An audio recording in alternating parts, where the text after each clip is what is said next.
I'm Tony, this is Tapatya, and we are building this very cruising sailboat. And as you may be able to tell, she's all packed up and ready to be moved.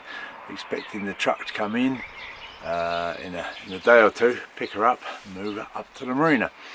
Well, I'm going to grab the GoPro in a bit and wander around the decks here and show you how she's packed up, or what I've done to prepare for the move. But before we get there, a few words about the boat really and the project, because these videos, this is what, episode 281 I believe, it's a lot of videos. These videos are the true story of the build of this boat. Series of videos that goes right back to the very start, the lofting of the lines, the building of the stem and the frame sections. Set it all up, planked it, fiberglass that, built the hull upside down, pulled it out of the shed, rolled it over here in the garden, back into the shed, and then fitted the decks, the cabin top, fitted that out, all the interior furniture, the engine, got it watertight, weather tight, pulled it, painted, pulled it out. Then I've built the keel, which is a steel box with 1.3 tons of lead in it. It bolts up from underneath, it's fitted. Masts, all the other fittings that you see about. And it's been a long process, and the boat is basically finished. Well, finished of course is always an adventurous word, but is very close to being finished. So we're now in the situation that I'm waiting for a truck to come to pick her up and transport her up to a marina where I should do the finishing off parts. Finished, yeah. Anti-foul, the stanchions and railings on the forward half, or forward 2/3 of the boat. One or two little bits, but not too much. Get that done, and then it'll be launch time. So very close to launch, which is exciting. Very exciting actually. Well, the whole concept of this boat is a sailing dory, a junk-rigged schooner dory designed by the American designer Jay Benford. The boats are relatively well known. Several of them have been built, or quite a lot have been built. Several of them have undertaken rather large ocean journeys around the world, or long distance cruising. And I've always called this a cruising sailboat, and what I mean, I hope that was always obvious, but what I mean, the boat for me, I've built it in a way that two of us, and that was Karin, my wife, and I, it's designed for us to live aboard and to sail. And we'd sailed before, Karin and I, we sailed, well, the west coast of Canada, the US, Mexico, extensively. We'd worked for charter companies in the Med. We'd done a lot of boating stuff, so a reasonable amount of sailing experience, and we know what we want. And what we want from a boat is a relatively low tech, simple to maintain vessel that we know we can live aboard comfortably. From our previous experience, we know what we want, and that's what I've built here. Now, I bought the plans for this boat just after my 40th birthday, but unfortunately we weren't in a situation to start on the build, and it was a good 15 years after that I actually started the build.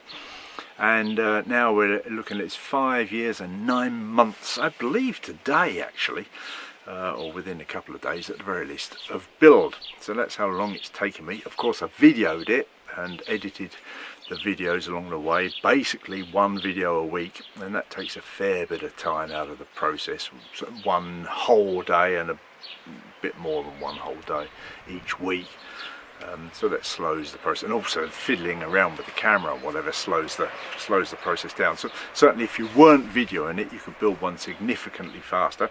And it's been a part-time build. I've been working full-time along the way until recently. So I say, built it with the intention of Karin and I going sailing. Sadly, Karin got breast cancer and she passed away last December. So yeah, now it's a boat for me. But having this project to do has kept me sane, basically kept me sane.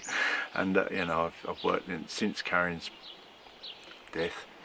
It's kept me going, really, this boat. And you know, in a way it's not been easy, but I've kept at it, and we are now in a situation that we're ready for the truck.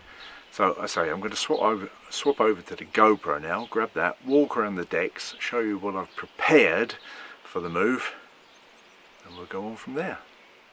So we're here on the aft end, and you see the two masts are laid on deck and strapped down fairly thoroughly.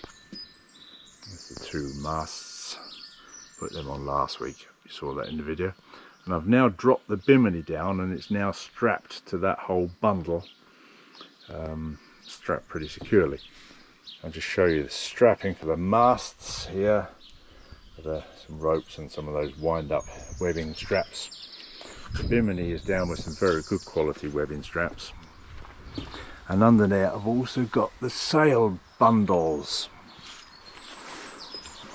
all strapped in there and all pretty solid, none of it moves. There's the stainless frame for the aft end of the bimini, which is tied in there and can't move. I've taken the chimney off the stove. Moving forwards, sail bundles clear there. More webbing strapping, keeping it all in place.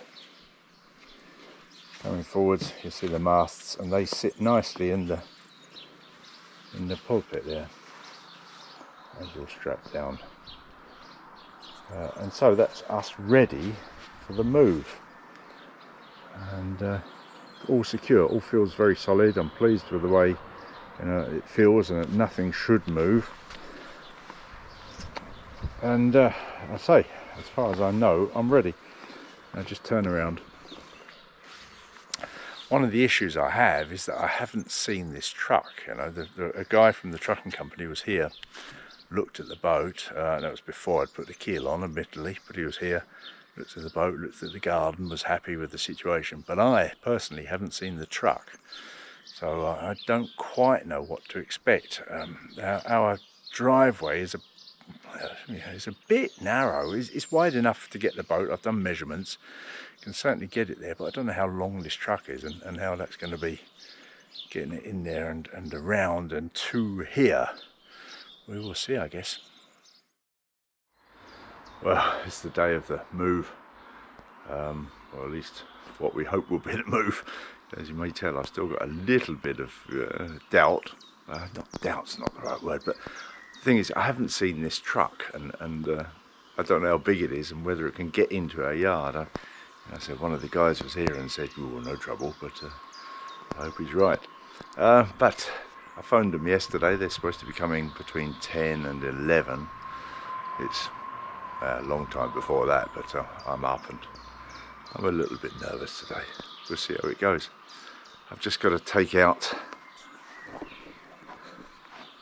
that washing line there and the fitting and the floor. Take those out, and then, as you see, masts are on, bimini's down, strapped down. I've strapped everything down, and we hope this is going to work out.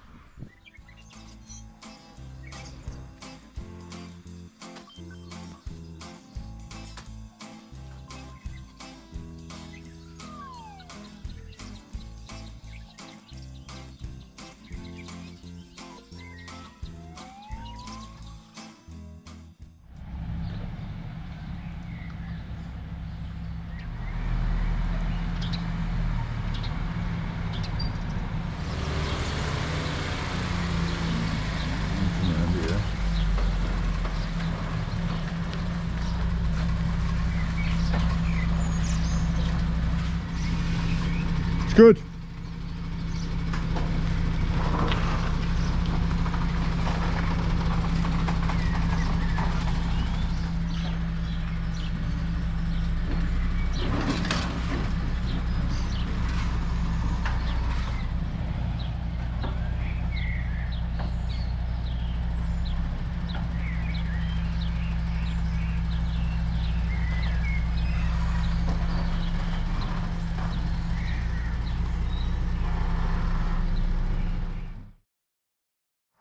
So that did not go well. He got in, but the tractor unit, which was, you know, a small tipper truck, as he was trying to maneuver around to get the trailer around in line with the boat, and that's a bit of a, sorry, there's a bus going by, that's a bit of a maneuver for him. The tractor unit, the wheels just dug in here. Now I've filled the holes in again since, but that was the front wheel of his tractor unit, and back there the aft wheel of the tractor unit, that went down pretty much to the axles, and sandy soil there, it just dug in there. So that's not going to work. So we need an alternative, and the idea now is that he's got a colleague, and it's actually the fella who's been here to see, and his colleague has got a smaller trailer which I think he tows with a 4x4 SUV thing, and he's going to come in and move Tapatya to in line with the driveway. If I turn you around, you see she's over there, and if she come over where that other car is stood, or a bit forwards of there, it will be pretty much straight in line. I'll just back up. It'll be straight in line with the driveway. So that would then, if we can get Tapatya over to there, it'll make it possible for him with his big unit to get in there, and he wouldn't have to do any manoeuvring. He'd just back straight up to her. Meanwhile,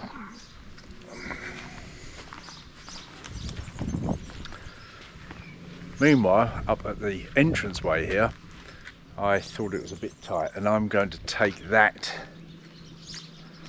brick post there out, and take that brick post out and put a little bit of a slope in where that small gate is, so that it's much wider. And then it should be easy to get back down in straight in there, and once she's loaded up, to get out that way. So that's the plan. Meanwhile, of course, I'm now back to waiting for an appointment. They've got to give me a new appointment, and I did actually wait months for this appointment, so I'm hoping it's going to be faster this time. I certainly am. Meanwhile, of course, the only sensible thing to do is get on with some of the jobs that I was planning to do up in the yard on Tapatya, and keep progressing. So I've started off the rubbing strake. Had only a few coats of varnish on it, and in the sun and whatever, those have peeled off, so I started off sanding that and re-varnishing.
And as she stands there, she's got 6 coats of varnish on there, and looks pretty good. It's getting quite glossy. It needs a couple more, but at the moment that's a black locust rail, and it does look very nice, it has to be said, but it was never intended to be the finished rail. I haven't put any more on there because at the moment Tapatya is exactly the maximum width for trailering up a road without any police escort. So if I put anything more on there, it should be too wide. So that's the reason why I've left her exactly like this. But I do plan to put something else on top of that. Now that's been a fair bit of thought. And one of the issues is this curve at the aft end, which is quite a full curve, and in fact to get that black locust on there, the aft section, I had to make it half as thick to bend it around. So I've been looking at options and I've decided to go for this, which if I open the box you will see, you can clearly see, I have room, it's got this rubber trim strip. It's a Vitus rubbing strake, and this trim strip you can get in different colours, and they do actually have cobalt blue, which I was very tempted by, but the delivery time was longer and I wanted to be able to get it on as soon as I got to the yard, which obviously now is going to take longer. But anyhow, that's the trim strip, and this rubber strip here, let me get that up there, this rubber strip screws around on the black locust. It's got a profile to it. There's enough, there's 20 metres, enough for both sides.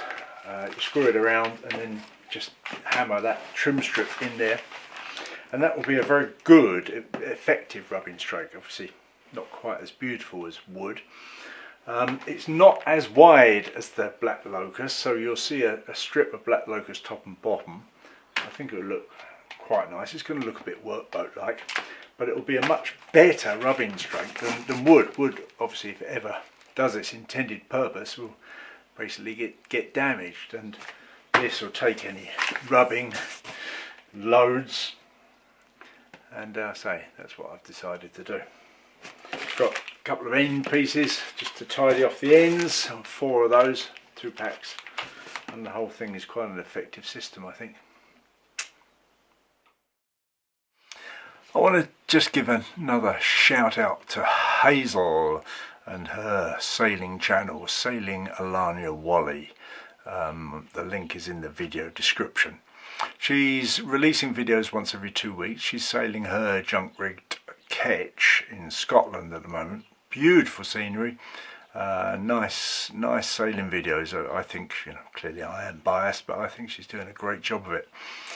It would be really good if you could see your way to get over there and press that old subscribe button for her, because it would be really good to help her get up to the 1,000 subscribers that YouTube demands for monetization. It doesn't cost you guys anything.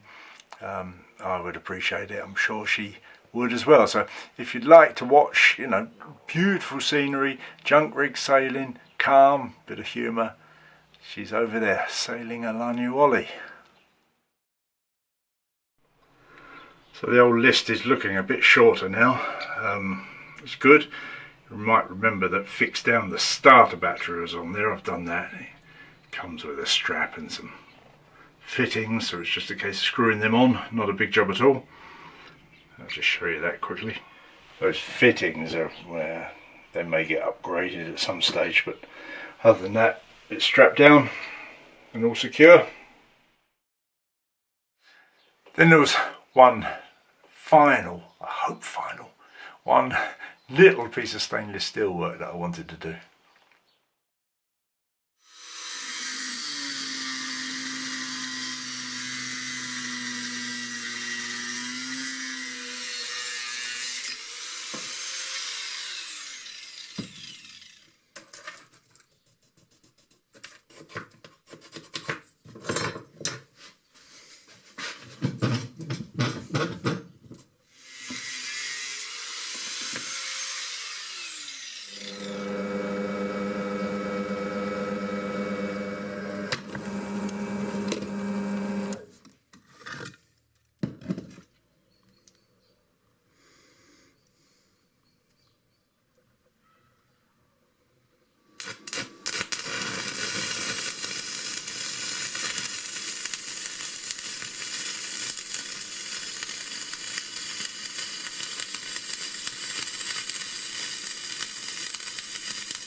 be good.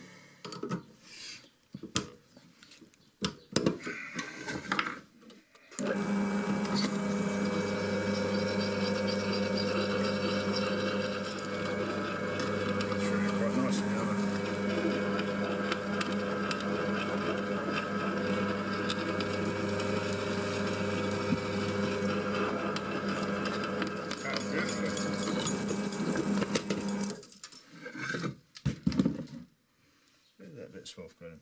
Still on there.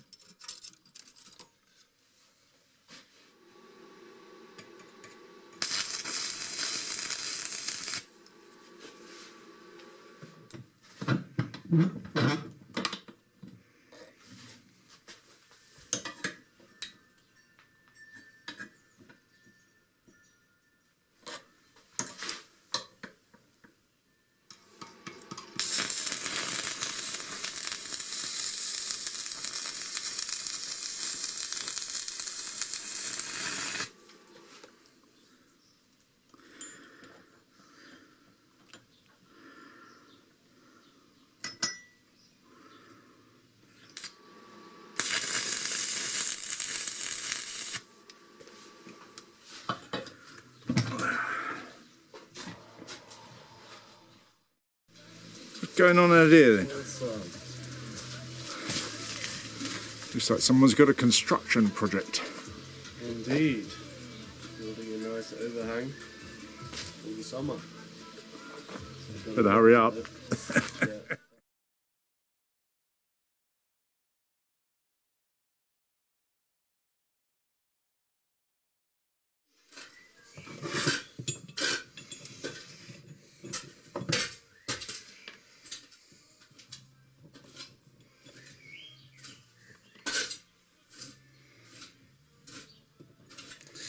What's that part?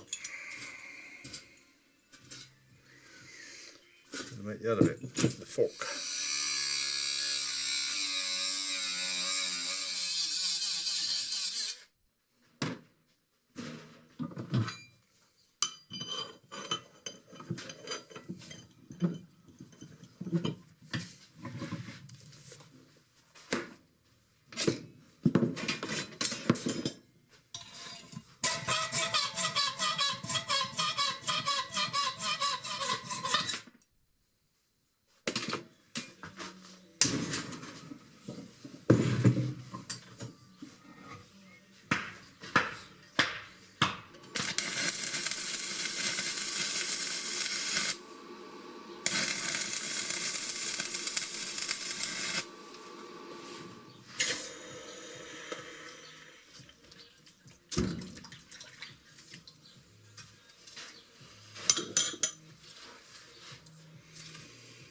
Nice.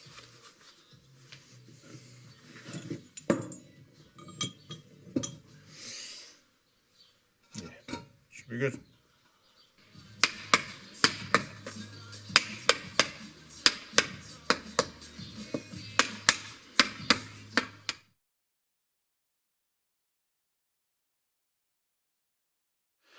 Well, if you haven't worked it out, it is another catch for the lazarette hatch, so I can put one each side and dog it down thoroughly if need be.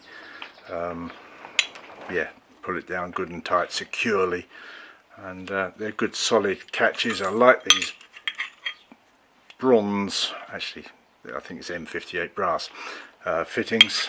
Very, very nicely made. Sadly a bit expensive, and then when you get it, it comes with mild steel at the bottom, which is useless. So you have to make it up yourself out of stainless and all of that, but that will pull her down thoroughly and securely. And that, ladies and gentlemen, is it for this week. Thank you for watching. As ever, a massive, massive thank you to the lovely people who support us on Patreon via PayPal. You make these videos possible. We'll be pushing on. I'm chasing the transport company. I'll phone them again tomorrow. I phoned them yesterday, and it was a long weekend, of course, Friday. I'll be on to them again tomorrow, trying to get an appointment. I really, really want to get moved. There's a few bits I can do here just to keep things active, but really we need to move. So we'll see what we can do. We'll be back. See you then. Bye.